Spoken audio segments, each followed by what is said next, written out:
Fuck is you telling me?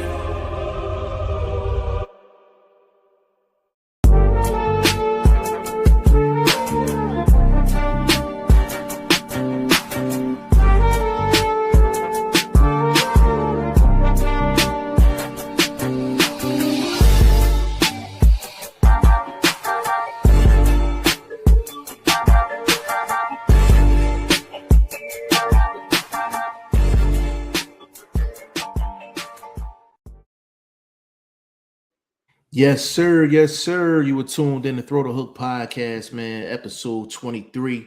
It's your boy G5 Jeff TV, aka G5, aka 5, aka the Guru. I got everybody favorite OG in the building, man. Boxing first vlog is here, man. What's going on, big bro?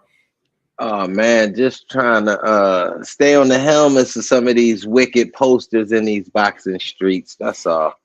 Okay. All right. Fair enough. And we got Ty Finney, the legend, aka In This Corner podcast in the building, man. What's going on, bro? Salute, man. Didn't have the best day at work today, but keeping my head held high, here to talk boxing. This is what we do, this is what we love. Glad to be on. Absolutely, man. Absolutely. You know what I'm saying? We got so much to cover, with boxing is right now. It's just it's no days off. No days off. It's always something going on.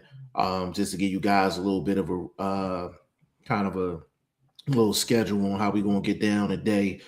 Virgil Ortiz lost a lawsuit to Oscar De La Hoya and Golden Boy, so we're gonna get into that. We're going to also get into a possible Devin Haney versus Rolly Romero fight that could be going down May 30th at the Barclays Center. So that's something else to talk about.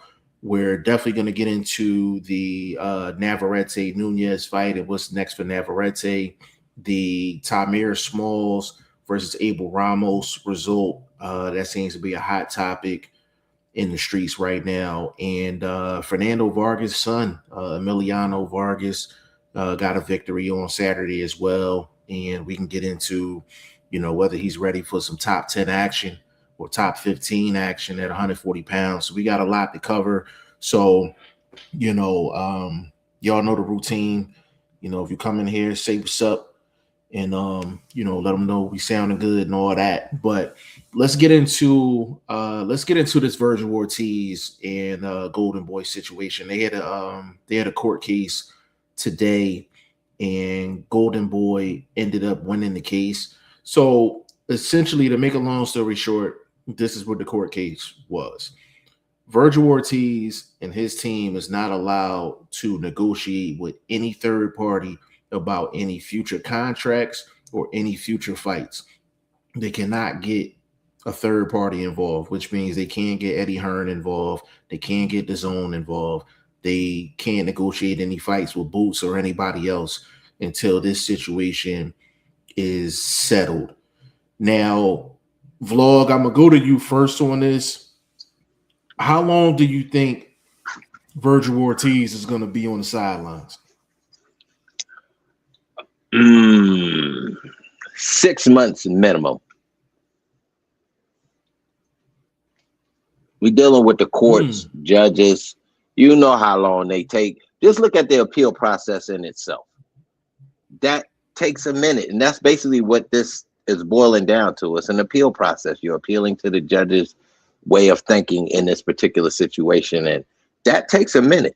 These dudes have other cases in front of them that they're working on.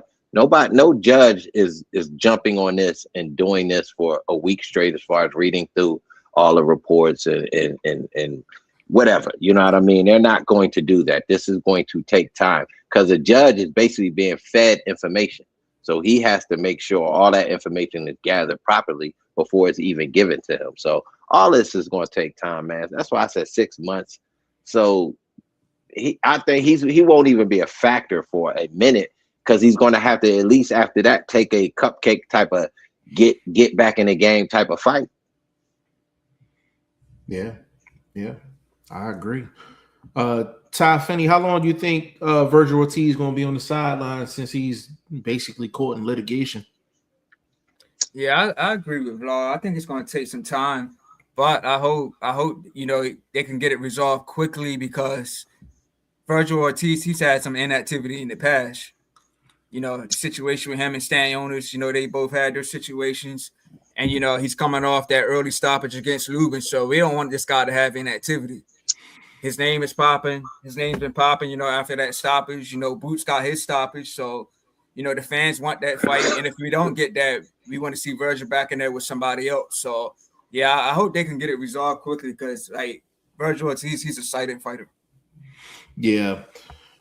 I would say definitely I'm going to go on the longer side in terms of how long he's going to be out. I think he's going to be out at least a year. We have to remember more than likely whoever's the judge in the case probably is not a boxing fan. So he don't care about Oscar De La Hoya. He don't care about Virgil Ortiz. He don't care about the ramifications. It's just another case that's on the docket. You know what I'm saying? And their caseload is absolutely crazy. So I think the best chance they have to resolve this situation is to settle out of court. I think that's the best thing for both parties to do. And I think Oscar De La Hoya has incentive just as much as Ortiz. Ortiz wants to fight. And with Oscar De La Hoya, Golden Boy probably doesn't get a DAZN deal without Virgil Ortiz. So they still haven't signed a new contract with DAZN. So I think they need to get in the room, order some food and figure it out because nobody's doing any good on the sideline. But with that being said, now we have to look at Jerron Boots Ennis. Boots is supposed to be the opponent for Virgil Ortiz. Looks like Ortiz is going to be on the sideline for a little bit. And also with Boots, it looks like Josh Kelly is going to be allowed an interim fight or a voluntary first before a possible Boots fight. And Xander Zayas is going to be allowed to have an interim fight as well before taking on a possible Boots. So Boots Ennis is kind of, on the outside looking in a sense, in terms of opponents. So not getting too political and what can or can't happen based off of sanctioning bodies and things like that. We don't want to lose too many people, that's listening. Vlog, who are some names at 154 pounds that you would like Boots to face and it's kind of realistic? There's only one. It's Jamel Charlo. Because as you just said, Boots is on the outside looking in. Who else is on the outside looking in? And we talking about two guys that still want to get paid. So you can't kind of keep getting paid off the Lima type of guy. So it's gonna have to be, you're gonna have to have a dance partner that's familiar as you are. So I think that's the only route to go. Okay. Ty Finney, what you thinking on that? Is there any 154 pounders you want to see Boots fight while he's kind of waiting for the champions and waiting for Ortiz? I was going to say Mel too, but to me, it's not as realistic. Mel has been throwing shots, popping a little bit of lip, but he's also been an actor for a long time. So does he really want to take on the Boots? Coming off the layoff he's been in and, just getting back into the division. So, Boots is a power puncher. Does he really want to get in there and, take that route, coming off that layoff? So, to me, it's not 100% realistic, but I'm entertained if it happens because Mel is one of my favorite fighters. Yeah, that's a good point. Mel been out the ring for a minute. I know another thing that could be an issue and nobody's really talking about is we don't know where Mel at as far as weight. When you out for a while, you're going to gain some weight. He's a little bit older in age. I think he's 34. Is he 34, 35 now? Mel.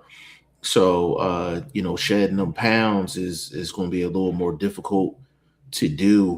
When he said he was returning at 154, I was kind of surprised because he's been out for so long. I was thinking he might have, at least went up to 160 and been at middleweight. But Todd, that's a good point, though. That's absolutely a good point. You know, we don't know what's going to happen as far as Mel for him to be out that long, and then you got to look across the ring and see Boots Ennis. That's a hell of a task. You know what I'm saying? That is a hell of a task. I'm gonna run a couple names by you guys. You let me know real quick. He did ask for it, so if it happens, he asked for it. Facts. That's a fact. That's definitely a fact. I'm gonna run two names past y'all. Y'all let me know if y'all got a problem with the fight. If they say Boots Madrimov next, would you have a problem with it? No problems, vlog? No. Nah, no problem with me. No problem with me at all. Because like I said, Madrimov, even though he lost to Kelly, he still had that inactivity. So I don't want to see him have another period of inactivity. I do think that fight would kind of end up like Boots and Ramon Veal. I think it ends like that. I think Boots would get a stoppage. Madrimov kind of reminds me of. He's too slow. He's too slow for Boots, man. And I think Boots will get a late stop. I think he's just going to clip him, all night, and then bam, bang it out with a late stoppage. I can definitely see that happening. Okay.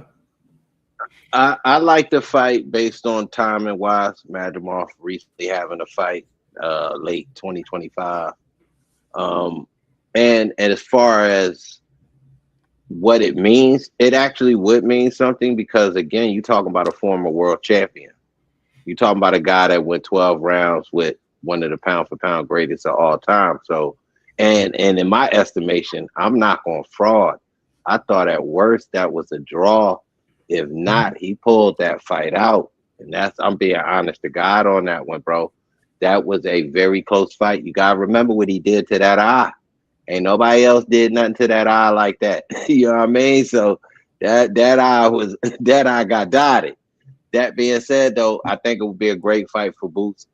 As far as being a better name, I still like the Charlo name. Obviously, it's been a more accomplished name in the division, obviously, but still rating the names, one that's A and B, and those are two great names for him. But one B being more practical of a fight, obviously, as we talking about with the Charlo layoff and things like that. So I do like that name a lot better. What's your second name, Jeff? Second name. Do not kill me for this name, but I've heard this name is floating around as a possible opponent for Boots. Rashidi Ellis.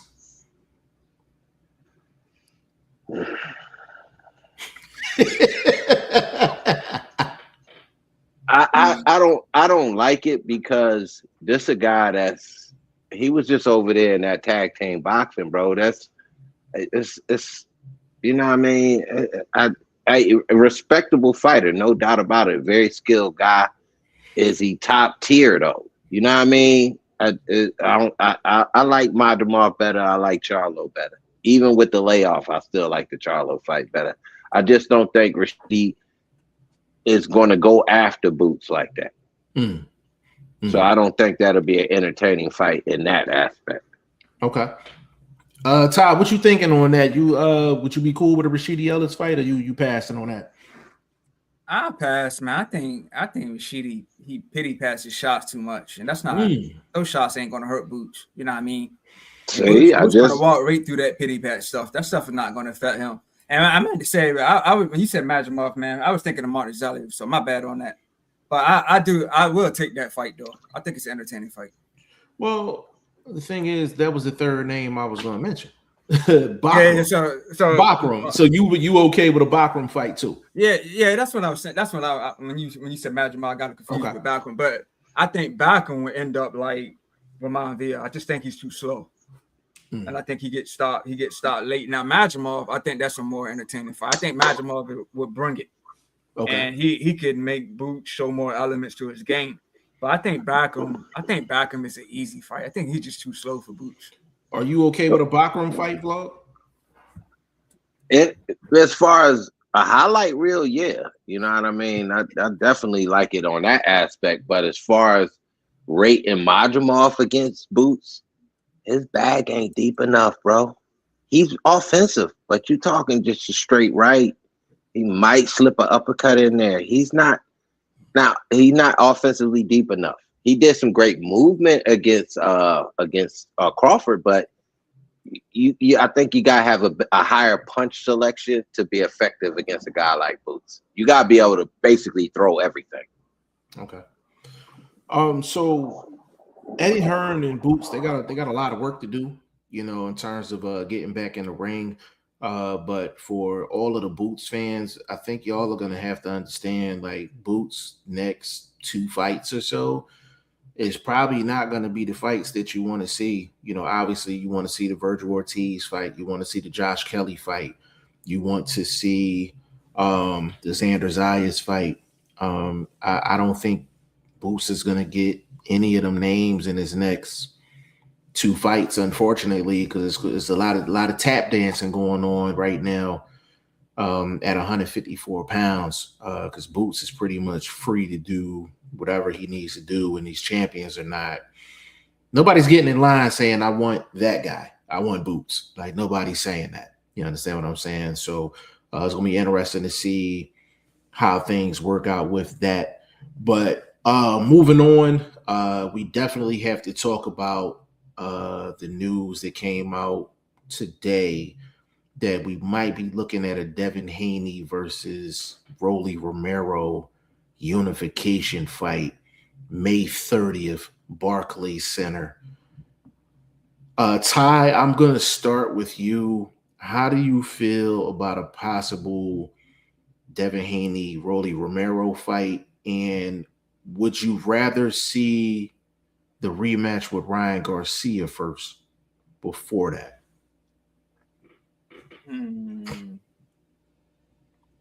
I personally, I'd rather just see Devin and Ryan, but I'll take the fight. You said Barclays Center, New York.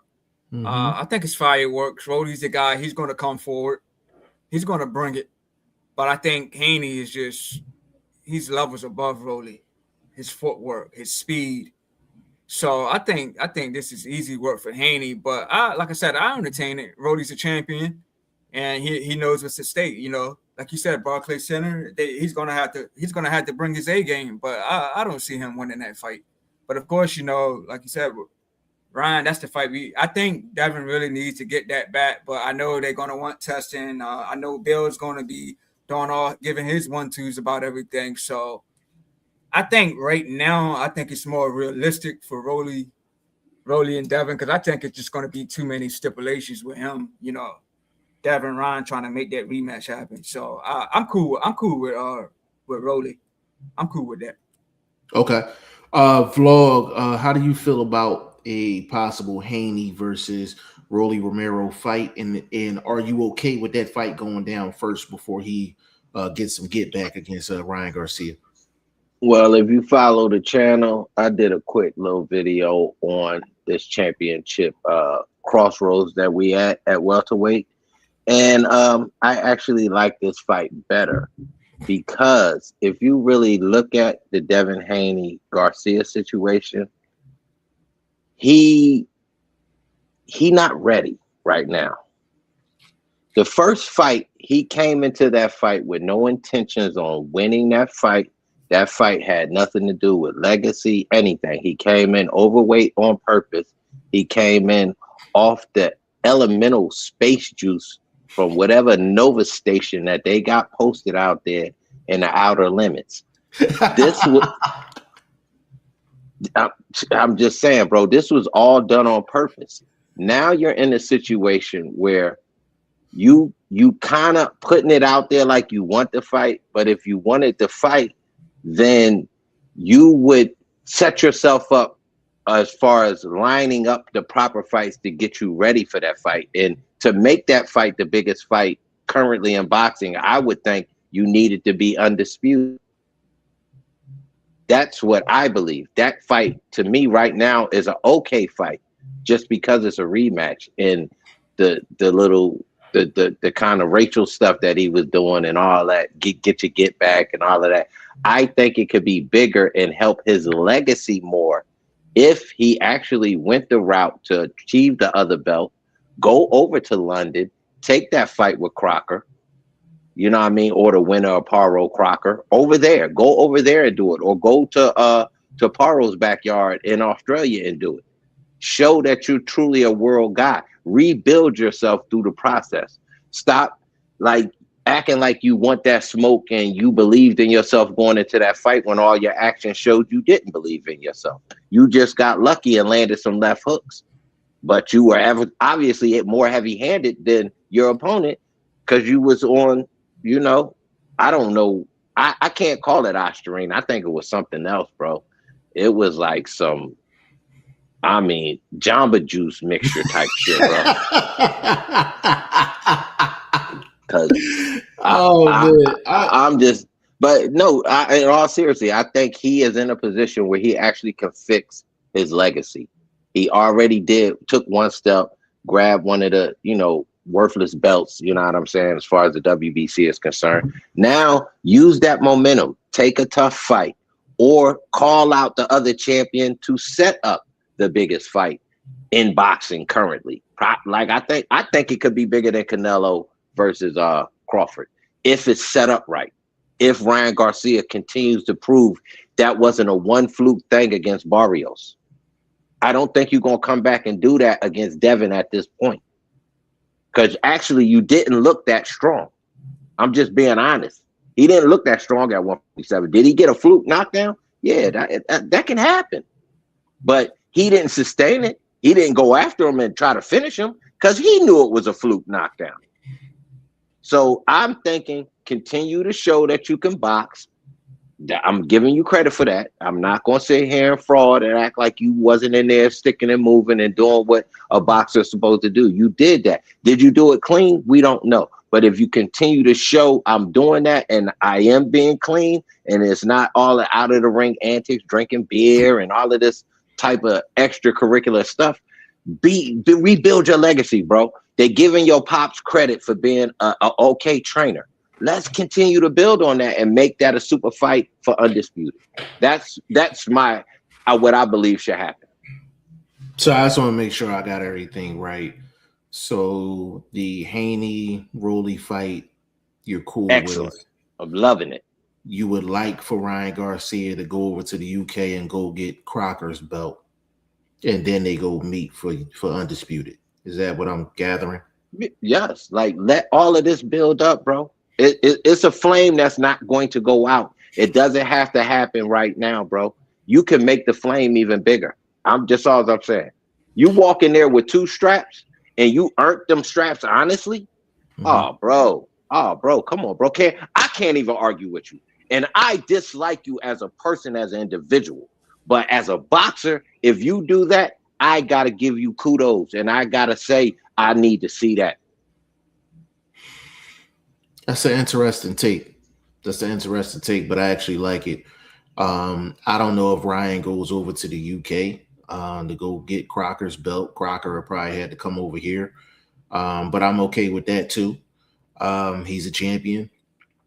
He has the ability to travel just like Ryan does, and Ryan got the name. So Crocker will probably have to come over here. But I'm not mad at that. I'm not mad at that idea at all. Because I think a better situation for Haney, Ryan Garcia unification would be Haney, Ryan Garcia Undisputed. Then you're talking legacy. Now you're talking, that might be one of the biggest fights, the biggest anticipated fights of the past 5 years at least, between storyline, the meaning of the fight, the belts that would be on the line, 147 supremacy. In an ideal world, that would be great, but I think it's possible. I think it's definitely possible. And Crocker is not being mentioned in this welterweight landscape, and he needs to be mentioned. Well, right now, that's the problem. Right now, he got the hand situation. So the Paro fight and the timing of this kind of working out where it can happen sooner than later is kind of off because of him and the Paro. And like I said, if I'm Paro, if y'all check out my video, I told him stay pat. Just wait for that man to keep that ice on his hand and get that cast off or whatever he's going through in this process of healing. But I think that's a great fight within itself between them two gentlemen. And the winner, it should be on Ryan Garcia's radar. Should he take a fight in the meantime? Yes, that's why I'm screaming for an Abel Ramos type of fight. Show and prove. Show me that your boxing skills have always been what they are. You just was living the limelight of social media and being this uncrowned king that you say you are. That being said, bro, if you can do it in the ring and they manage you right, bro, it's all money for you anyway. You the A side in all these other situations. Then we can get back to that A side, B side argument. Well, if you're able to, no, I'm just saying, I'm gonna land real quick. If he, like I said, if he's able to go into that fight with 2 belts, Haney's able to do what he's supposed to do against Rolly. He goes into that fight with 2 belts. Then I do believe you could have an A side, B side argument. At this point in time, you cannot have an A side, B side argument because of your past performances. That is why you can't have that argument with a Ryan Garcia, Devin Haney fight currently. The only thing that I think, as far as Ryan Garcia, if anything outside of a Crocker fight or whoever's the champion, who has the other belt, that's the only fight I would want to see Ryan Garcia take. Question. Mm-hmm. But based on timing, should he sit out that long? Should he, you know what I mean? If you want to show and continue the timing and the boxing and what he performed against Barrios, you can't do that after an 8-month layoff to damn near to a year. You need to be right back in there within the next 6 months. If that has to put off put off another championship opportunity or try to realign yourself with another championship opportunity. How long is Crocker out? No estimation on time, but it's a hand situation. So I've had broken hands. I would say a minimum 4 to 6 weeks just for the heal up, just before you could start hitting again. So you're talking 3 months at minimum before that fight is reset. Probably summertime. Big shout out to Luke West in the building, man. Said, yo, what's going on, Luke West? Said, what's good, folks, man? We just in here chopping it up, man. Ain't doing nothing crazy. You know what I mean? Just chopping it up. To be honest with you, if Devin Haney fights Rolly Romero May 30th, he wins against Rolly Romero, and Ryan Garcia has a choice of either waiting for Crocker, the Crocker situation to materialize and then try to make a fight with Crocker, or go into the Haney fight and just accept being the B side. If they do that towards the end of the year, he probably should just do that, because now you're looking into probably summer 2027 by the time Haney Ryan Garcia happens. If he waits for the Crocker situation, if he didn't have a hand injury, then that's something completely different. But we're talking hand injury, then he still has to fight. He still has to win, you know, and then he still has to fight Crocker, you know, possibly, which would be later on in the year. So you're pushing it back quite a bit. That's why I said the buildup is still there. Early 2027, mid 2027 for that undisputed is a possibility if these fighters are staying on track with their contracted situations outside of the Paro Crocker fight. But even that fight can still fall in a realm to where it can end up part of the undisputed landscape as far as a unified bout with the winner for Ryan Garcia. But in the meantime, again, you want Ryan to stay sharp. Give me a name. Real quick, does the WBC have a mandatory? Probably not yet, because he just fought. No, So I mean in general. No, hold up. No. In general, do they apply that mandatory to yeah, their? all of them do. Yeah, all of them do. Yeah, I mean, but it's they're not. The question is whether they're going to enforce it. That's and you gotta remember we talking about the WBC here. no, that's what I mean. I would feel like it's a voluntary, it's a cupcake. Like in that scenario, if that's something they could be like, oh, Ryan Garcia has a mandatory defense. It's more of a cupcake. Let's keep him active. Let's keep him in the loop of timing wise, so nobody has more of an advantage or nobody's more rustier or anything like that. That's why you have to make sure the in between fights line up for the major fight. That's why I'm thinking he needs something in the meantime. That's why I was screaming for Abel Ramos. That's my guy from the backyard. Very deserved victory. You know what I mean? He got this past weekend. Yeah. If I'm Ryan Garcia, I'm probably trying to steal the Rolly Romero fight from Devin Haney.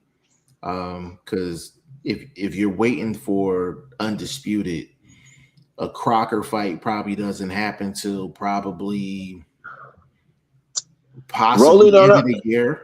Possibly end of the year. Rolly done already spoke on that. He said the man ain't had no words for him. He ain't had out there calling out Shakur. Now he want to start throwing shots at Devin and all of that social media stuff he do with his cousin beat him, his other cousin, and all of that. Who you talking about? That's what Ryan Garcia is doing on social media. He's acting like he DM'd Devin Haney about setting up a fight when he's not really trying to set up a fight. So then he went back on there and did some, this is the day my cousin beat somebody, other cousin, or some just more social media nonsense. Yeah, I don't pay attention to that on this scale because I'm like, that fight is so big. I'm like, we talking management, we talking lawyers, we talking promoters and all that. So anything social media wise, a fight that big, I ain't really paying it no mind. But I don't. But to me, but that leads me to my statement of deflection.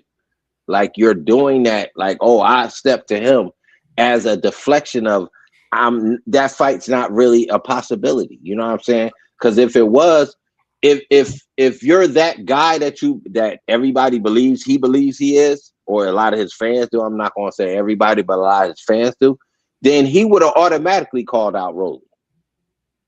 He would have automatically called out Rolly. Yeah, and everybody talks about like get back as far as like Devin Haney and Ryan Garcia, but nobody's talking about Garcia getting get back against back Rolly. From Rolly. Exactly. Yeah. That's my point. That's my point. And Rolly done spoke on it. That's why Rolly stepped to Devin in them. Yeah. So and this is where we got to give Rolly the utmost respect. He ain't ducking no smoke. Matter of fact, he running to the smoke. Let me I'm not gonna correct you, but I'm gonna add on to that. He's running towards the high paid smoke. He's running towards the high paid smoke as he's supposed to. But at the same time, I think that Rolly Garcia or Ryan Garcia, Rolly Romero rematch wouldn't be a slouch in the pockets either. No, you talking about just like high pay? Yeah, like. The outcome, proper. Get some bag. He gonna get a bag. Yeah. So both fights are a bag for each fighter, for each fighter involved. The difference between the Rolly Romero situation and Haney and Ryan is Rolly has a mandatory up. He has a mandatory on deck, so he has to get this unification together, or he's gonna have to fight his mandatory. Which it makes no sense. So that's what I'm getting there. You have to give them proper respect for making the move that's more challenging. You understand what I'm saying? Yeah, no, I hear what you're saying, but it's added incentive when the sanctioning body's knocking on the door saying, "Hey, you need to handle this mandatory by a certain date." Yeah, no doubt. Get your feet moving a little faster. But obviously the sanctioning body is going to also support more of a unification than they would a mandatory, which is more of a payday for the sanctioning body. Yeah, but that's why he's looking for the unification, because he don't have to fight the mandatory if he gets the unification at the trumpet. You know what I'm saying? Yeah, for sure. Luke West, he said, I'm ready for this one-time Thurman versus Towering Inferno Fundora fight. More so, I'm not looking forward to it because I think Thurman ain't gonna last 5 rounds in that fight, me personally. Luke West said, see if Keith can get through the high output and range of Fundora to land a shot big enough to hurt him. If not, I don't see Thurman winning. And let me get through this last one. Luke West said that's because Rolly spanked Ryan like an out-of-pocket toddler. That's funny. That's funny. Luke West. So as far as Keith Thurman is concerned, and I think people are not. I think they kind of forgot about this. Keith Thurman don't like body shots, and Fundora ain't got no problem going after them ribs. Now that's a fight. It's gonna be some sweet baby rays thrown around. You know what I mean, bro? That's a fight where it's gonna be a like a cat chasing a mouse. I do not see Keith Thurman trying to step to Fundora at any point in that fight. Will he be forced to fight? I expect he will be forced to fight again. We ain't talking about a Keith Thurman from 8 years ago. He about a double OG in the game at this point. So fleet of foot Thurman, we will not see that Thurman for 10 rounds, 12 rounds. We might see that Thurman for 3-4 rounds.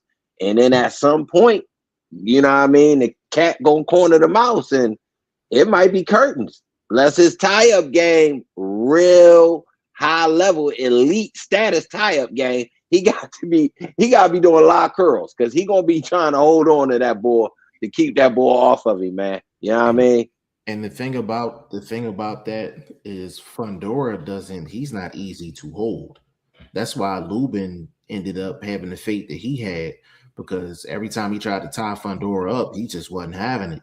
He wasn't having it. I don't think Thurman lasts long at all in this fight. Hey, Todd, what you think about the Fundora Thurman fight? You think Thurman got a shot?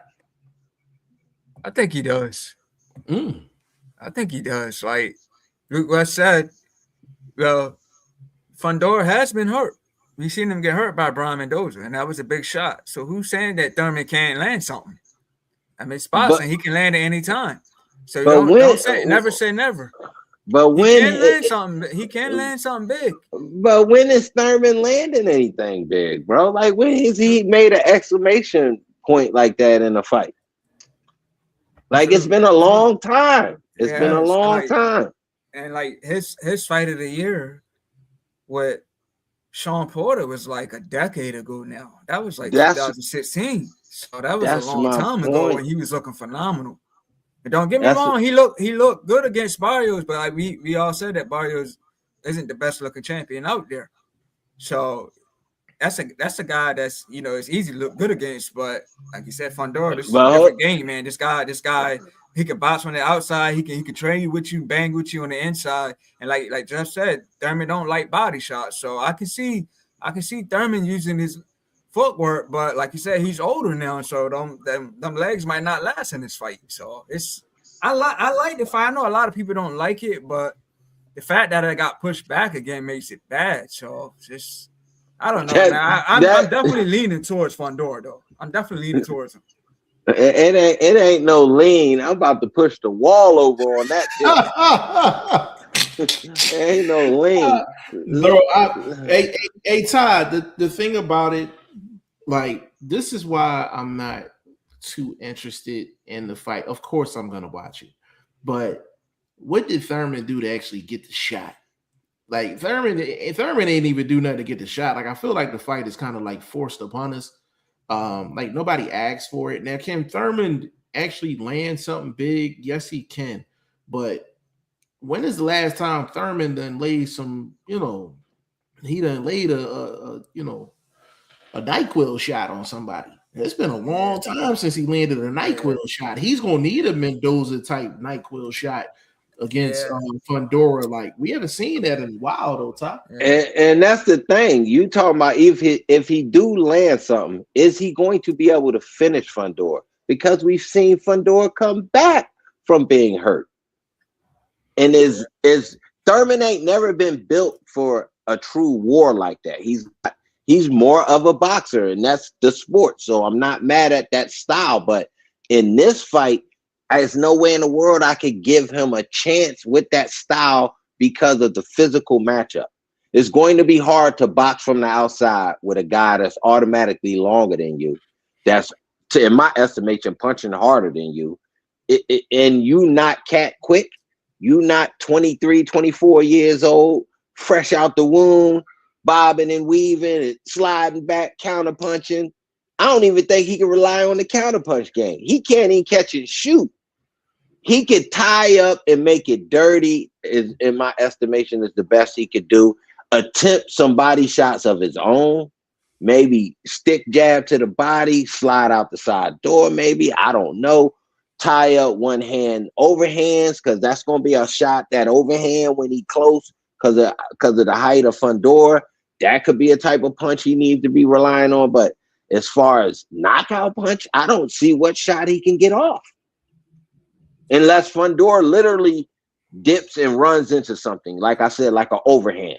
If Fundora dips or so stationary that he catches something, but you talking about finishing too. I just don't see it. Hey, Ty, real quick before we keep it moving. So Erickson Lubin had a lot of success against Fundora in that fight. Do you think Keith Thurman can even duplicate the success that Lubin had during his fight with Fundora? Do you think he can kind of duplicate that, like offensively? I think he can. Be honest, I think he can. I mean, I don't think this is a mismatch. I mean, this fight's happening for a reason. They are the main event, so they have to see something in Thurman to put him in this position. Thurman has to see something in himself. He's not going to take this fight if he don't think he's going to win. So I'm giving him a shot. And like I said, you just never know in boxing. I've seen journeymen knock out undefeated fighters, and undefeated fighters never return to the sport. You just never know. So I'll give Thurman a legit shot. I'm leaning towards Fundora, but like you said, Vlau, he might can just catch Fundora with an overhand. You never know. I say this. Now, you said he wouldn't take this fight unless he believes in himself. You'll take this fight if you owe Uncle Al. So, you know what I mean? You can be backed into a fight of Ryan Garcia. He got backed into that Haney fight by Dazan, by that contract he had with Dazan, and what they was at. Like, look, you either take this fight or we're not going to put you on the platform no more. So he was forced to take that fight. That's why he didn't care about coming in overweight and using that asteroid juice. That being said, this fight can be a fight that you could be like, yo, well, he owes them. You know what I mean? Did he fulfill his contract? He was one of the dudes that was so inactive when Spence was on his run. That's what was crazy. It's like, well, why is he not fighting? He didn't fight Ugas. He didn't fight Stan Jonas. I'm with you, Vlog, on like his inactivity and all that. But like, let me ask you this. We talked about him earlier. Let's just say Thurman does win. Would you entertain Thurman versus Jamel Charlo? Oh, hell yeah. I'm entertaining Jamel Charlo versus Fundora, but not coming out the gate. I think he has to have a boots fight, a non-title situation, but yet still a big event because he's a former undisputed. You can't kind of come back with a splash fight and a true cupcake. I can't see you fighting a dude that's 35 and 4. It won't look good in my estimation, especially a dude that's not coming off of some great type of run and he's built up his own name to a certain extent. I just don't see it. It'll be a great fight eventually, but right now it has to be a boots type of guy. Fair enough. Luke West said Keith don't, but Fundora is open to getting chin checked. I mean, it's a possibility, you know. He said, I think Thurman has to be slick and try to find an opening, but Fundora has openings. Luke West, the thing about that is Mendoza had to stand. He stood in the pocket to get that shot off. Even when Lubin was landing, he stood in the pocket. He had to stand tall in the pocket and get them shots off. Fundora's so tall you can't even use your legs to get into the shots because you gotta reach them. Like, you know what I'm saying? So you standing straight up, damn near on your tippy toes and shit. You know what I'm saying? So that's going to be another tough task. Luke West said no, Fundora is a handful for sure. I think he does because Fundora has always left himself open to get caught. Thurman beat Brock Jarvis up. Brock, nobody, Jarvis. Yeah. It's because Thurman versus Zoo was set, and last moment Keith got hurt and pulled out. That fight was supposed to happen. I forgot about that. That fight was supposed to happen. So that's how Fundora got the shot to begin with, and he put Zoo down twice. So now Keith versus Fundora 3 years later. Yeah, I mean, it's definitely an overcooked meal for sure. I think Thurman has the IQ to land better than Zoo or Lubin, but will it actually hurt Fundora? If not, then it's going to be an old dog beatdown. I anticipate an old dog beatdown. Go ahead, Flo. What I was going to say real quick, I think as natural punchers, Lubin is just a natural harder puncher. He actually punches from the shoulders, from the hips. Thurman has more of a boxing style of flicking out of the shots, trying to drive the right hand instead of actually it's a shoulder punch, it's a hip shot. I've never really seen him sit down on anybody and really dig combinations out. He's more of a 3-punch combination type of guy. With Fundora, is not going to be the first, may not be the second. It's going to be the third and fourth. That's going to actually be the ones. Can he sit still enough? Is he? I just don't think so, bro. His style doesn't say he's going to sit still. His age says at some point he will have to sit still. But by that point in the game, what's left in the tank as far as that particular fight, not him physically. But in that fight, what will he have left once he has to sit still and actually gun something out or fight his way out the corner? Yeah. Like, let me ask you this, Flo. Do you? Yeah. I hate Thurman's inactivity. Like, I always compared him and Andre as far as their inactivities. Do you think this fight could possibly end up like a Benavidez Andre type situation? Do you think that Fundora can just batter him and get like a mid-round stoppage? You talking about kind of like Benavidez, kind of like the Benavidez fight? Benavidez and Andre. Do you think like it could just be like Thurman has some success, but Fundora, his strength, his reach just overpowers him, and it's just too much, and he gets stopped like in the middle rounds. I can see that happening too. And then listen, Fundora's not like a big puncher like Benavidez. I know it's different weights and all that though. Right. But no, Benavidez is a volume guy. Benavidez gets to you with volume the same way Fundora does, but obviously based on weight, we're going to say Benavidez is the harder puncher. That's just facts. That's science. That being said, we talking about Thurman, a dude that's older. Okay, less wear and tear, so that should present some sense of offense. But is your offense ever been pocket, ripping combinations, getting off to set up the money shot? He's never really been a guy that set you up for a money shot. Boxing IQ, I'm not going to say he's low tier. I think he maybe a C+ type of guy, maybe a B, but doing it physically is different than knowing it up here. That's where we at. Like, I trust me, I know how to box, but I know I ain't got 10 rounds in me. You know what I mean? Like, so he might be at that point, bro. I think he gets stopped, bro. It might be a corner stoppage. It might be a ref stoppage just to save him because he got a bit of cachet with the promotion. So they might, kind of keep an eye on it, keep it close. Let's not let him get toe up. You know what I mean? Because he's been a good dude for boxing. He's not a guy you would want to see his face kicked in. So, you know what I mean? I just think he does get it. Gets a TKO type of situation. But as far as, like he said, as far as the time off, it helps and hurts. That's what I could say. It does. It does for sure. Luke West said, yeah, and Fundora lately using his range and reach better and better. I think it most likely be like the zoo fights. Keith gonna get overwhelmed. And yeah, man, 6'6" is giant for anything under 175. I think Keith Thurman is gonna be overwhelmed with the volume. And I don't think Keith Thurman is going to be able to throw anything to keep Fundora off of him. So Keith Thurman had some good legs about a good 4 or 5 years ago. He could move around the entire fight. And you really ain't had to worry about his stamina unless he was getting hit with some body shots.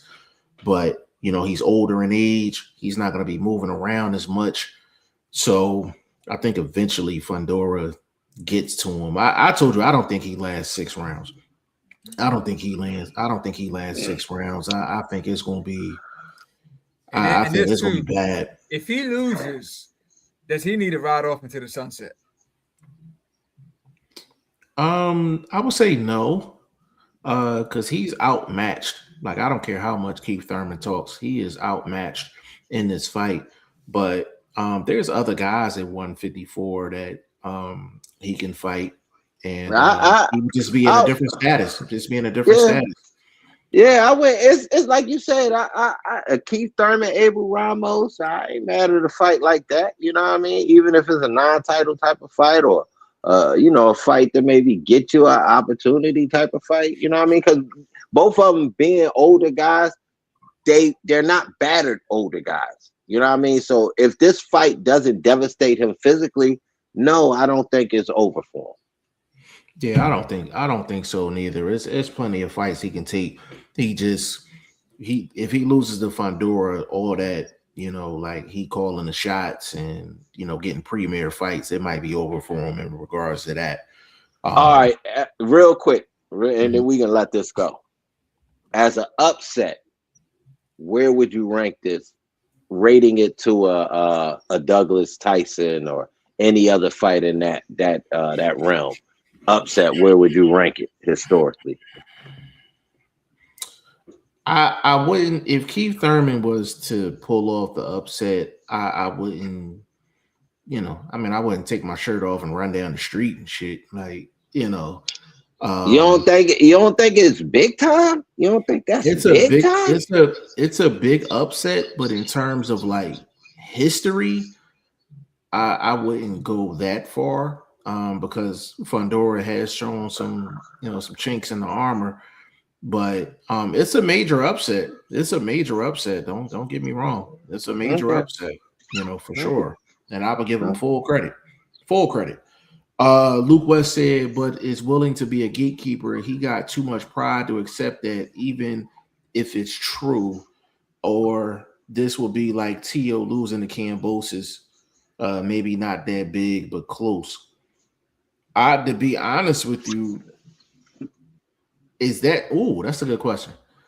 If Thurman beats Fundora, is that a bigger upset than Cambosis over Tio? Yeah. Yes. Because of the physical matchup. What you think, Ty? Yeah, I think so. Like with Thurman's inactivity and all, like he's been through in his career. Yeah, I'll say so at this point. Yeah. Yeah, I would actually have to agree. I think if Thurman pulls off the upset, I think it'll be bigger than Cambosis and Tio for sure. But let's get into these last topics before we get up out of here, man. Navarette got a huge victory over Nunez this past Saturday. Everybody favorite uncle, Abel Ramos, got a split decision victory over our Philly native Tamir Smalls, which is a hot topic in these streets right now. And the son of former great fighter Fernando Vargas, Emiliano Vargas, got a tough victory on Saturday as well. We'll get into Emiliano real quick and Navarrete at the end, but I really want to get into this Abel Ramos and Tamir Smalls. I want to get into the actual scorecards. The scorecards was cheeks. The scorecards was trash.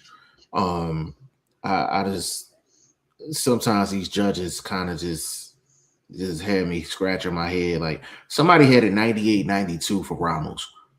Like that's nasty work. Like that's nasty work, for sure.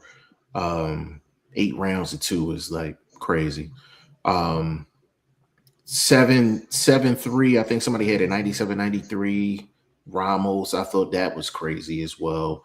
Somebody had it 6-4 Tamir Smalls. They had it 96, 94. So that's 6 rounds to 4 for Smalls. Bro, that's crazier than fucking 90, 92, 98, 92. There's no way in the world that man did anything the last 6 rounds that he won either one of them rounds by any margin, bro. And yeah, and then I can also say Ramos clearly ain't win the first 4. He clearly exactly. That's why I said the 98, 92. They got it right. Unfortunately, they got it right because they picked the right guy, but the actual scorecards was cheap. Scorecards was trash, bro. Absolutely trash. That is almost like pre-filled out type of shit. You know what I mean? It's like, yo, bro, did y'all have blindfolds on when y'all filled them out, bro? Like, yeah. Big shout out to Jay Will, man. Jay Will in the building, man. So what up, fellas? Big shout out to you, Jay Will. Yeah, those scorecards was cheeks, man. It was really, really bad. But the question is now in the streets, and I'm part responsible for this question. Was it too early for Tamir Smalls to take on Abel Ramos at this point in his career? Vlog, I know we talked about this a little off camera, but what's your thoughts on that? Did you feel like it was a good time for Tamir to take on Abel Ramos, or you felt like he should have waited? His age says no. Fight wise, maybe you want a guy like Abel around 19, 20. So a couple more fights, but based on maybe the opportunity, because you talking about a guy that's never gotten a stage such as what he was on. So the opportunity was something that couldn't been passed up. You understand what I'm saying? It was for a regional strap, probably his first opportunity there at that, or at least his biggest version of a regional strap that he's ever accomplished. And again, it's the lights. As far as the competition, you saying like Ramos being the OG, quote unquote, the gatekeeper, and we're not putting that tag on it because he just had a world title fight. People say he got robbed in. So as far as that, you would maybe want a Ramos type of opponent that has maybe a couple more knockouts with those losses. So quite not a sturdy guy. See, because you look at them losses and you think cake work, you know what I mean? You think walk, you know what I mean? I'm just finna walk a dog right here. No, bro, that man only been stopped once. And that was a long, long time ago as far as what he's been able to do since in his last performance. So, bro, I wouldn't say it was too early, but just like I said, you talking about a dude that's 27, damn near 28 years old. Nah, you got to push the pace at this point. You got to push the pace. You got to test yourself and try to, run with that opportunity that was given to you. Did you perform well? I think you performed well enough to know there's something to work on. And we talking conditioning. I'm not even going to get into the X's and O's of punches thrown, position, this, that, and the third, distance, all of that. We just talking about one key factor. We talking about conditioning. Yeah. Ty, I know you didn't catch the fight in regards to Tamir Smalls and Abel Ramos. Did you have any thoughts on that fight going in? Was that kind of the fight was on your radar? No, I wasn't really on my radar, so I can't really speak too much on that one. Okay, all right. As far as bro, AZ, we got slapped in the face by Chavez Jr. But in all honesty, bro, this was a great card, a great representation of what this state could put on as far as big bouts, good competition, bro. this was, like Jeff said, bro, one of the best cards of the year, probably the best card of the year as far as action, name recognition. You know what I mean? Come on, bro. Yeah, it was the card. It was for me. It was. I enjoyed this card the most out of any card this year. But not even close. The Tamir Smalls, Abel Ramos fight. Then you had the Emiliano Vargas and Augustin Quintana, which was another good fight. And then to cap it off with Navarette and Nunez, man, like it was some good action with that. As far as Tamir Smalls is concerned, I guess I'll answer my own question. I don't think it was too early. What I think happened is I think Abel Ramos exposed the truth on Tamir Smalls. And to be honest with you, sometimes a fight like this is going to make you a better fighter. And a couple of things that Tamir Smalls did not do in this fight. Number one, it looked like he just was unwilling to stand in the pocket to counterpunch. And I want to explain this to the people that watched the fight.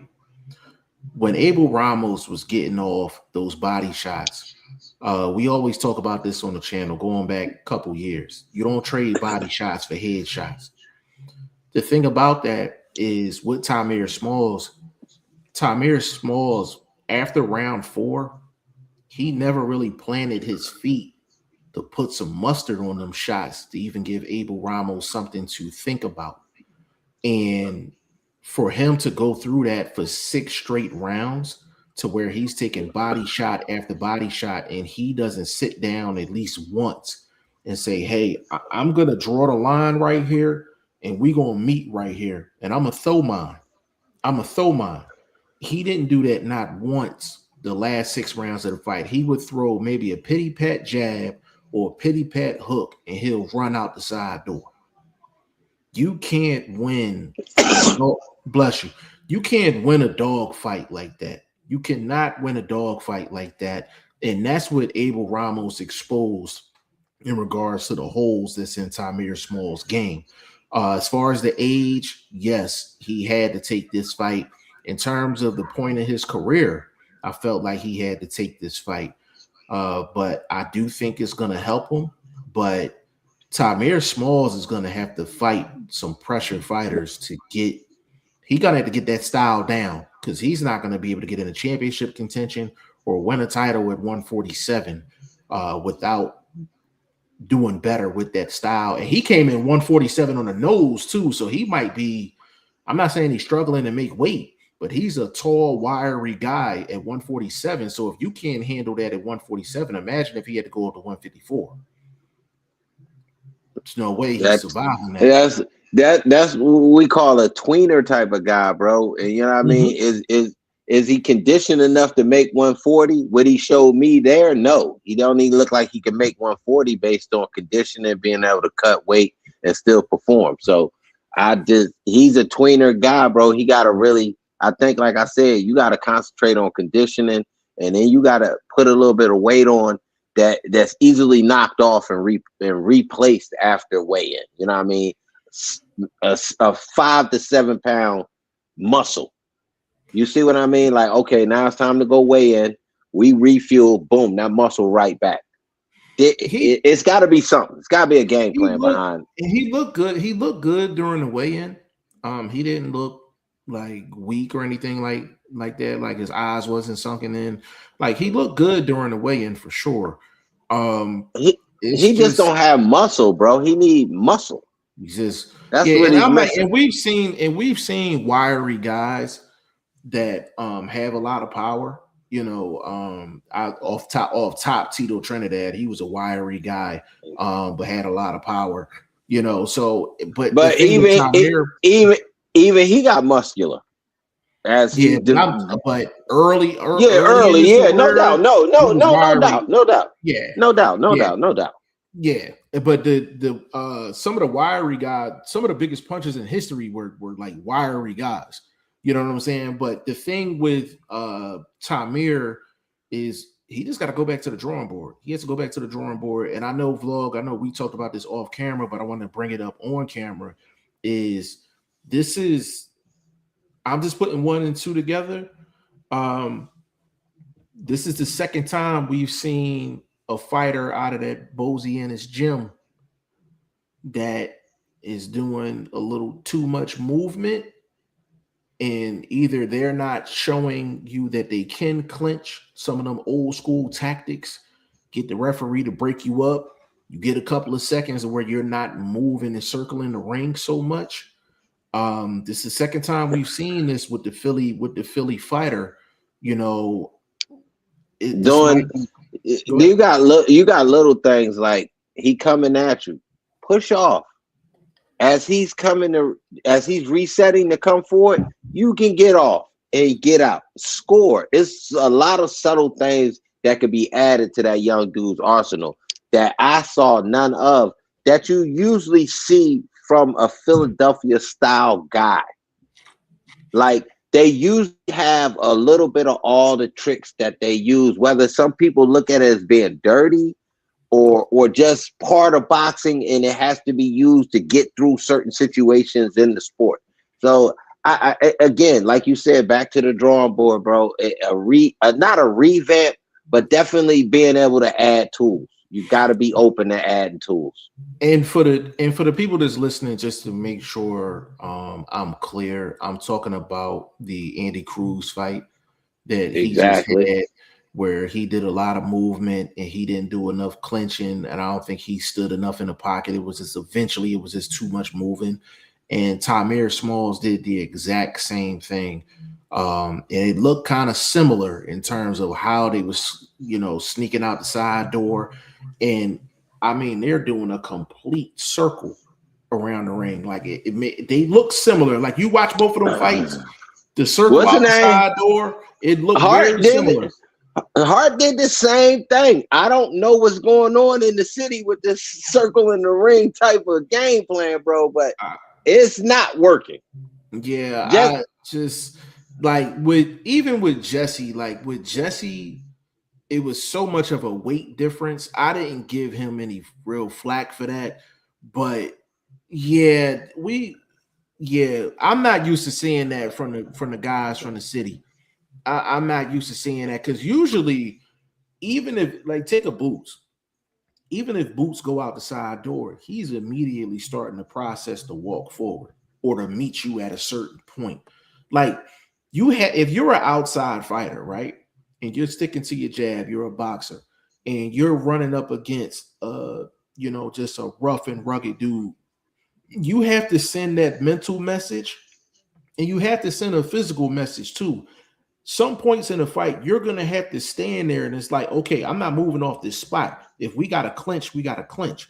I'm not moving off of this spot. I'm letting my 2 to 3 off. I'm letting these 2 to 3 shots off. You're going to stand here. You're going to take them. Watching Andy Cruz, watching Tamir Smalls, it seems like that element of their game wasn't on display.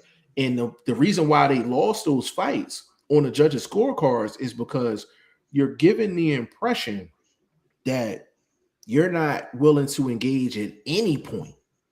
That's the problem. I don't have a problem with moving. I don't have a problem with circling the ring. But when you do that 80% of the fight, 90% of the fight, that's the problem. And ultimately, this is who won the round. 10-9. This is why I gave Bakaram the fight against Kelly.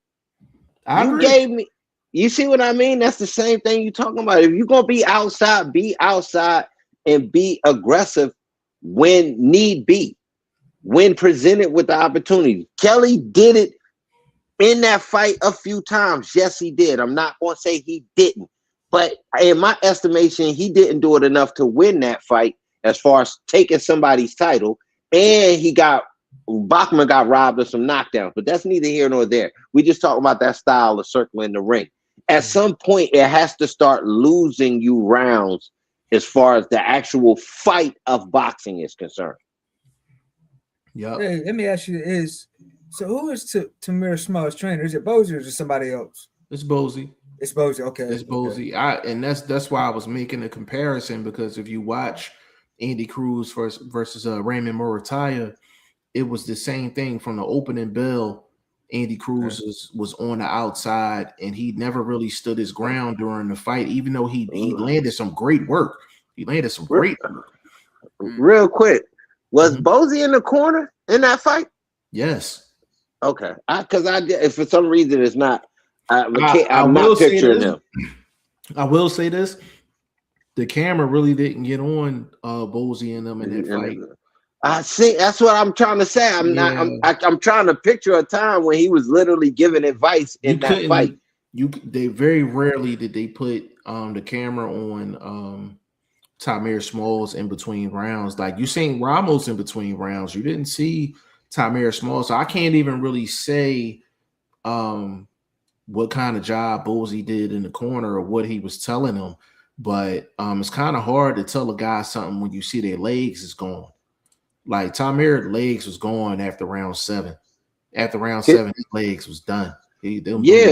But now we talking. Now you talked about Bozy's style and what has been presented with guys coming out that gym. I got to dig into the conditioning, because we can go back to Cool Boy Steph with weight and things like that. You know what I mean? Like, it's not looking good, because conditioning is not only just being able to maintain your weight. It's actually how you maintaining your boxing style and what's the development going on in the fight. You know what I mean? Like, okay, he's bringing it to me. I got to rev up the engine, put some output. Maybe in the first 30 seconds of the next round, I'm going to take off. It's like guys are not adding that as part of the sport. Like, yo, you really have to adapt to that during the fight. He bringing it. I can't let him take it right now. I got to suck this up somehow, find this energy, and know that I can replenish it at other times in the fight. I'm not losing, you know what I mean, per se, giving away rounds to a certain extent. That gets into boxing IQ. We talking about coaching now. We talking about just conditioning and what a fighter's built like. Like it. I don't want to question Bozy and them, because they have the great boots and it's over there. But I'm wondering. That's all I can say. I'm wondering. Yeah, it's definitely something to talk about. And the thing is, we have recent evidence of it. You know, the Andy Cruz fight. He didn't win that fight on the cards because he didn't sit down enough and he didn't clinch enough. That's strategy. That's strategy. And also with Tamir Smalls, it was the exact same thing when Ramos was getting his shots off. Smalls was really throwing only 1 or 2 shots, but he was throwing the shots with the intent of getting out the side door so he can circle the ring. And I don't know if that's something that they're teaching at the Boziana's gym, or that's kind of like a new wrinkle to the Philly style. I don't know what it is, but I'm like, that will lose you a fight. Everybody see Boots in that gym, and I think somehow they're like almost in their own way trying to implement the fluidness that Boots shows us in the ring, to being able to, okay, I'm stepping back, but I know I'm about to plant right here and get off. Like, it seems like they all trying in some way to do that, but they're not actually finishing up. Like, okay, I got off. Now let me rip these combinations, get out the side door, tie up, do the other stuff that's added with the sport, because maybe they not as naturally blessed as Boots, but because they're around that, you start kind of being like it. You know what I mean?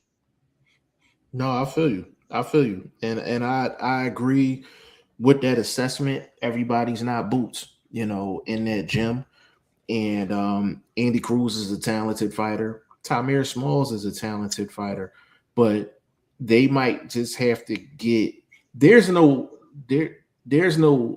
Abel Ramos type fighters in the city that's going to consistently come to that gym and test them dudes. You understand what I'm saying? Like, so I don't know if it's one of those situations where they might have to take some training on the road, or maybe start traveling out a little bit, you know, to get some different type of work. Because Philly take pride in boxing, and a lot of times Philly fighters will say, well, people are ducking us, I think they might have to start traveling out to get different types of smoke, as far as sparring and things like that. Hey, you might have to go to DC more often and get that smoke. You might have to go to Baltimore more often and get that smoke. Guys in the West Coast that's out in LA and all that, like, they got a bunch of dudes that's gonna go in there, chin down, and they come into work. Might have to change up the atmosphere a little bit. Hey, real quick. We talk. I know we gonna wrap this up, but I wanted to just ask you about future fights. Like Tahir Smalls, do you think he should dwell back in his category of contenders and prospects, like a Tiger Johnson, something like that? Like, should he be looking for something like that right now? I don't even think he's ready for Tiger Johnson right now. I think Tiger Johnson would probably stop him. To be completely honest, but what Tiger, like 18-0 or something like that? So I'm talking about record wise. Should he be back down in that bracket of fighters and looking for them type of matchups? I would say so, but he kind of needs to. I think for him to like mentally move forward, I think he needs to fight another pressure guy and get over that. I think he needs to fight a pressure guy and get over it. And I'm trying to think of who he could fight. He got pressed in back-to-back fights. He literally got pressed in the fight before this. The one I watched, and I thought he won because he did throw some counter punches, and it seemed like he was a bit more accurate than I've never looked up that dude's name after watching that fight. I can't remember it, but old boy performed well too, and he pressed Tahir in that fight. I thought Tahir withstood it, you know what I mean? But again, him getting pressed again, I don't know. You know what I mean? I don't know if he could deal with a boxer like that because he doesn't really have the speed. So it's interesting to see where his career goes. But yeah, you wanted to talk about you wanted to talk about Emmanuel Vargas. I just got a simple question. You think he ready for top 10 action? Tahir? No. Emiliano Vargas. No, because I got a guy for him that, to me, both of them, the winner of this fight would, in my estimation, tell me that they're possibly ready for the lower end of top tier. And this boy is from Colombia. This boy is getting ready to fight on the Canadian Dazan card coming up Thursday. Check for the morning breakdown. Tomorrow morning, I will be breaking that card down, and I'm give y'all some winners. Sleepily, that's a nice little card, bro. I ain't gonna lie, but the boy name is Jan Orbayo. He a Colombian boy, but he fighting out of Quebec. The boy is the biggest 140-pound dude I've ever seen in my life. And he nice. He okay. He quick. He got an offensive output. He like a boxer puncher, bro. If Emilio did what what's dude's name again? Emiliano. Yeah, the little funny looking boy. Yeah, I mean, he showed a lot of heart in that fight. But dude wasn't the toughest rusty nail I've ever come across. You know what I mean? Oh, you talking about Quintana? You talking about his opponent? Yeah. Yeah, Quintana was pretty tough. His face just ain't hold up. But his offense wasn't that great either. No. First 6 rounds, it was even 3-3.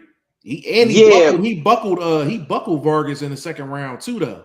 Yeah, but his offense was good. No, I would say Vargas adjustments. That's my point. But when his adjustments was he couldn't readjust after getting tired. So his offense fell off the map because his accuracy fell off. So when he was trying to fire back, he was missing and getting recountered. So he ate more shots than he was actually able to get off later in the fight. And the reason why they stopped it because he wasn't landing when he was throwing. Let me add on to that. Quintana actually had more success against Vargas in the first 6 rounds than probably anybody early in his career. First half of the fight. So I meant when I made that, I was talking about where it started wrapping up at when they made the call to stop it. And the thing about it is with Quintana, that was his first fight in the US. That was number one. Number two, he's a rugged guy, but he's not known for top level in terms of his mental game. Yes. So for him to have the success that he had, I wasn't surprised that his offense faded late.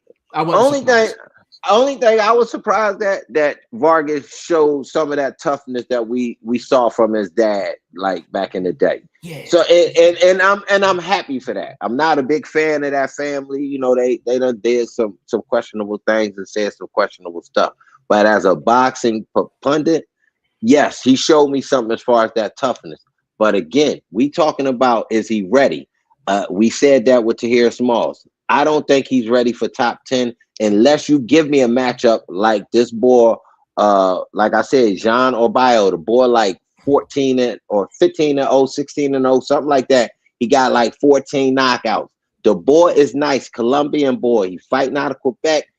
I'm trying to tell y'all, the boy nice. That is a great matchup. And why I say it's a great matchup is another reason. Ring Magazine does a lot of cards out there. What's getting ready to go on? You talked about it. Top Rank get ready to re-sign with ESPN. They need big fights. This is a big fight on a level of youngsters that they actually got film on, that they've actually kind of did minute work with. As far as, we know Vargas and them that had their little contracts. I don't know how long that lasted, but these are guys that they could bring back and create big fights on a contender level, on a prospect level. That would be a major fight. Because the boy getting ready to fight one of their old dudes. He getting ready to fight yeah, go ahead. Yeah, we'll definitely check him out for sure. We'll definitely check him out. Fredo in the building. Big shout out to Fredo. He said, do you have thoughts on his Usyk Rico fight? Usyk, a 3-belt unified champion, barely fights once a year since 2019, and to see it wasted on a kickboxer is disappointing. Bro, to be honest with you, bro, it looked like Usyk trying to collect the 1 or 2 more big bags of money and just get up out of here. So as far as until he changes his moving in these boxing streets, Usyk is a non-factor at this point. When you facing kickboxers, and then he could possibly face Wilder after this if Wilder beats Chisora, which I think he won't. Like if those are his 2 next opponents, then I mean, it don't matter what you did in the past. It's what you're doing right now, and that's some nasty work. If those are going to be his last 2 opponents of his career, but if he want to go chase a couple bags and get up out of here, that's cool. I'm just not going to pay him no mind while he's doing it. You know what I'm saying? Last question before we get up out of here: Emiliano Vargas. Can he beat Sandor Martin right now? No. He's not strong enough. You have to be able to hurt somebody like Sandor Martin. He still can box, and he actually got a little pop. He's been in the division a minute. And naturally, I think he's just a bigger dude. And I don't think he's ready for something like that. Sandor probably not even top 10, but he definitely should be around top 15. He's in Ring Magazine's top 10. The last list that they have for 140, Sandor Martin, I think, was 9 on the list. Their list was kind of some nasty work. Sandor Martin's not over Pulo. So where they have Pulo at? Pollo was at Pulo. Yeah, I think he was at 6. Okay. They had the nasty part. The nasty part about the list is they had Gary Antoine Russell 7. I don't know. Yeah, I don't know if that list came out, but even if it came out before, you can't do that. But that's a champion. They had Shakur. They had Shakur 1. They had Keyshawn like 4. So it was recent enough. So, but that's what I'm saying. You talking about a dude? I mean, if you're gonna go skill, his skill to some of them other dudes' skill might not be as good, but his outcomes are better because he's a champion. Yeah, that's what I'm saying. Like I thought the ranking was some nasty work. I gotta check the date on them rankings, but like I said, they had Shakur number 1, they had Keyshawn number 4, so that ranking was close enough. It was recent enough. Recent enough. I meant. Nah, like I said, I need him against stiffer competition of that 14, 15 win type of guy. I need better. I that was cool against the Argentina dude. You know what I mean? But that's not a boxer. I need to because you've been more of the boxer early in his career. Got some easy knockouts against cupcakes. You know how top rank do. You know what I mean? Yeah. They offer cupcakes like it ain't no such thing called a diet. You know what I mean? So yeah, you know they're gonna move him. You know they're gonna move him slowly. Because they don't want to make the same mistake they did with Fernando Vargas back in the day. He to me he's a potential what's the 2 twin brothers from down there in Australia? Oh, the Maloney's? Yeah, he potential food for the division. Especially if they get Vargas. Potential food? Ooh. Vargas is potential food. But he ain't that good. He not that good. You don't think so? He not that good. He okay. He not that good. Wow. I don't know about that, bro. I don't know about that. I don't think none of them really that good. At 21, you ain't like what you seeing at 21? He's advanced at 21, dog. But he ain't got bro, when you talking about the Pulos, the Gary Russells, you gotta have some sting. He not fucking with the Japanese boy. He get knocked out by the Japanese boy. I'm agreeing with you in the sense of he's not ready for top 10 action. I don't think he's ready for top 10 action. I'm talking projection. So I'm talking Emiliano Vargas. That's why 23. But I just gave you an obstacle he can't even get over. So I don't think he's they're that top good. 10 guys though. Those are top 10 No, guys. I just gave you a guy that's on his same level. We got to do homework on him now. I did my homework and I already presented him to you. I ain't talking about you. I'm talking. Well, and you said he's fighting. You said he's getting ready to fight, right? Yeah, he fight Thursday. Yeah, we're gonna come. Yeah, we're gonna come back. We're gonna come back and we can talk about We can talk. Yeah, it's on design. So anybody in the comments, they got their design description. Definitely check it out. But before y'all do that, check out my video dropping first thing in the morning. Yeah, we can do that. But for 21, Vargas is nice at 21. I give you that. I give you that. I ain't gonna hate. He's could be his age, you know, the 17 wins, like 14, 15 knockouts or whatever. Yeah, he's doing a good job, man. He's doing a good job. They're moving him good, but like you said, like as far as him being ready for Sandor Martin, I'm not sure. At this point, but like I said, he is a young guy, so he's still learning. Still learning, man. Yeah, I agree, Ty. He would have to beat someone like a Sandor Martin for me to believe that he's top 10 ready. You know, but the reason I mentioned Sandor Martin is because he's been tied in with Top Rank in the past. That's the same person. I think he beat Teofimo. He just didn't get a decision in that fight. So you still looking at another year and some change before they throw Vargas up against anybody of that caliber. But for 21, he's nice. He's nice at 21. I'll leave it at that. But do I gotta work Thursday? I think I gotta work. Damn, I wanted to do a live for the DAZN card on Thursday. Man, look, I ain't gonna fraud, man. The Canadians put together a nice little card. I did my homework on the fighters, bro. It's a nice little scrap. You gotta work.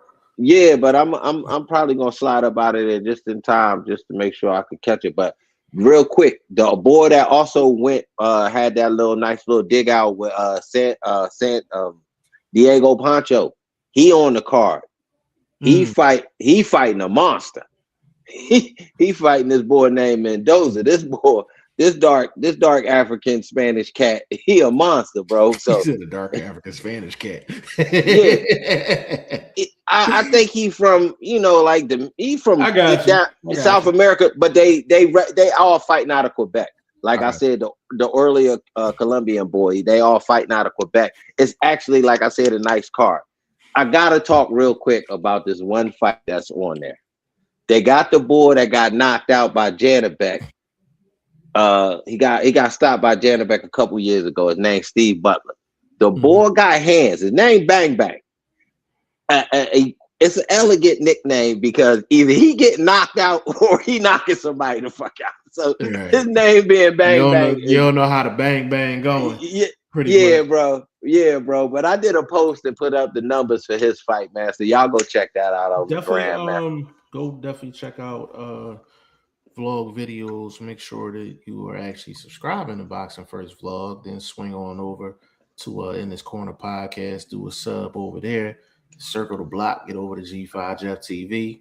Hit a subscription over there as well. You know what I mean? But we're gonna end this thing off hour and a half strong. You know what I'm saying?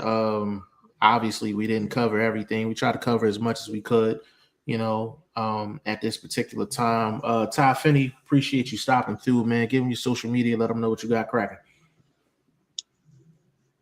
Yeah, man. Facebook, Ty Finney, IG, The Legend 3347, man. Like I said, I'm just a hardcore boxing fan. Always ready to hop on here and talk boxing, man. Always love to do it.